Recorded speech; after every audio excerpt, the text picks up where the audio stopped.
একটা bad news, very very bad news. দেখেন BNP জিতছে জন্যে তার পরের দিনই কি জামাত এবং এনসিপির নেতাকর্মীদের উপরে গায়ে হাত তোলা লাগবে, হামলা করা লাগবে। হান্নান মাসুদ তো রীতিমতো দেখলাম যে তারেক রহমানের কাছে ফোন দিয়ে কান্নাকাটি শুরু করে দিয়েছে।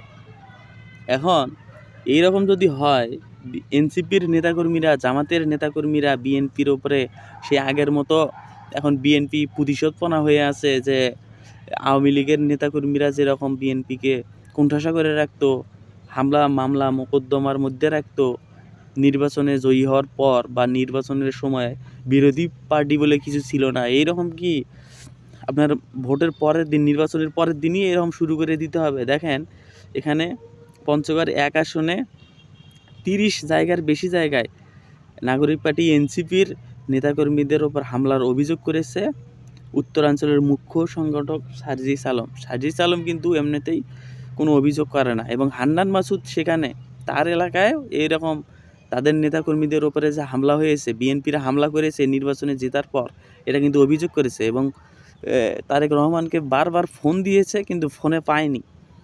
ফেসবুকে সার্জিস আলম লেখেন, এখন পর্যন্ত পঞ্চগড় 1 আসনে 30+ জায়গায় বিএনপির নেতাকর্মীদের আমাদের ওপর হামলা করেছে, ঘরবাড়িতে, ব্যবসা প্রতিষ্ঠানে আগুন ধরিয়ে দিয়েছে, এমনকি অনেকেই সেখানে পালিয়ে আছেন। বিএনপি কি এখনও পুরনো কায়দায় প্রতিহিংসার রাজনীতি করতে চায়? এবং সেটা বিএনপিকে স্পষ্ট আজই করতে হবে। দেখেন এইসব কথাবার্তা বলে তো লাভ নেই, হুঁশিয়ারি দিয়েও লাভ নেই। তারা কিন্তু নির্বাচনে জয়ের পর এই যে সার্জিস আলম তার প্রতিপক্ষের বাসায় মিষ্টি নিয়ে গিয়েছিলেন এবং সেখানে যে একটা মিলামিশে কাজ করার অঙ্গীকার, সেটাও কিন্তু বক্তব্য করেছিলেন। এবং এইভাবে প্রত্যেকটা অঞ্চলেই আপনার এনসিপির নেতা বলেন, জামাতের নেতা বলেন, তারা কিন্তু একে অপরের বাড়িতে মিষ্টি নিয়ে গিয়েছিল এবং তাদের অভিনন্দন জানিয়েছে। শিশির মনিরও তার প্রতিপক্ষের বাসায় মিষ্টি নিয়ে জানিয়েছে।